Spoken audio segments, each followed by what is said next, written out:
रायपुर के महापौर एजाज डेबर ने राजधानी के कलेक्टर से मुलाकात की और जाति प्रमाण पत्र के सरलीकरण को लेकर उन्हें ज्ञापन सौंपा है, जहां महापौर का कहना था कि पूरे दस्तावेज होने के बाद भी तहसीलदार और एसडीएम द्वारा आवेदनों को निरस्त कर दिया जा रहा है और इस मामले में तत्काल कार्रवाई करवाने की भी मांग की है।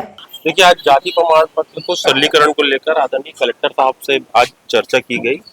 बात हुई थी कि इसमें रमन सिंह जी के समय से और उसके बाद फिर भूपेश बघेल जी ने भी इसको सरलीकरण किया।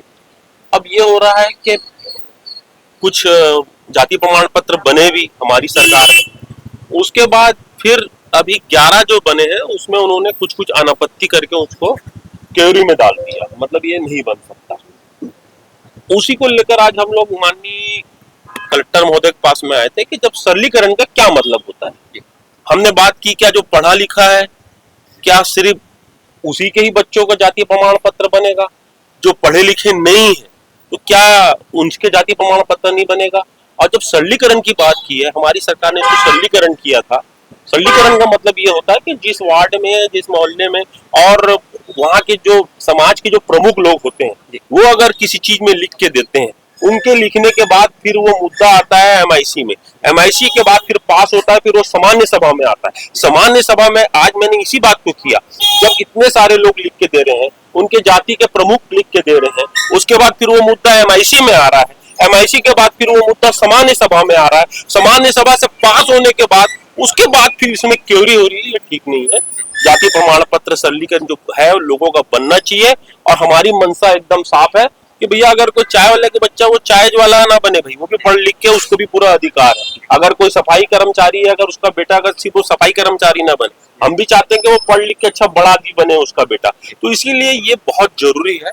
आज हमारे पूरे उत्कल महासभा के सभी लोग आज यहाँ पर मौजूद थे। आज बहुत कलेक्टर साहब से करीब आधा घंटा चर्चा हुई है और उन्होंने कुछ इसमें ये कहा है कि इसका आपको जहाँ पर आपका रिजेक्ट हो रहा है उस चीज को मुझे आप ला के दे दीजिए, उसके बाद फिर हम इसमें कहीं पर भी आगे आपको दिक्कत नहीं आएगी। क्योंकि ये बहुत बड़े सदन की आप वो कर रहे हो। जब किसी सदन को सामान्य सभा में सिर्फ कांग्रेस के लोग नहीं बैठते या सिर्फ भारतीय जनता पार्टी के लोग नहीं बैठते, दोनों दलों के लोग बैठते हैं और दोनों के दलों के लोग बैठते हैं और वहां पर फिर चर्चा होती है और चर्चा के उपरांत फिर यहाँ पर ये मुद्दा आता है। तो मुझे नहीं लगता कि इसमें फिर कोई परेशानी लोगों को होना चाहिए। तो इसमें रायपुर के लोगों का जो है जो जाति प्रमाण पत्र वो बनना चाहिए। ये आज हमने कलेक्टर साहब से मांग की है और आगे भी अब लगातार हम लोग कलेक्टर साहब से या जो इनको देखते हैं एसडीएम साहब, उससे भी हम लोग लगातार अब हम लोग मिलते रहेंगे और मुझे लगता है कि अब बहुत जल्दी लोगों के जो जातीय प्रमाण पत्र जिसमें क्यूरी है वो भी पूरी हो जाएगी।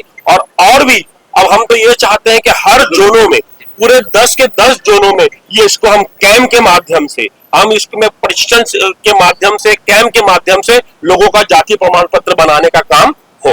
कुछ पर्टिकुलर जाति प्रमाण पत्र का विषय था, उनको सूचित किया गया है कि जिस भी विषय में कहीं कोई समस्या आ रही है उसके प्रॉपर हमको वो दे देंगे, दस्तावेज दे देंगे, तो हम चेक करा लेंगे कि किन कारणों से समस्या आ रही है।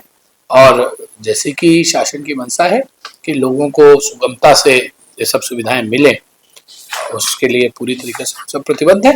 देखेंगे क्या विषय है, किन कारणों से कहीं समस्या आ रही है, उसका निराकरण किया जाए। ऐसे ही खबरों को देखने के लिए बने रहिए सनातन न्यूज़ के साथ और चैनल को सब्सक्राइब करना ना भूलें।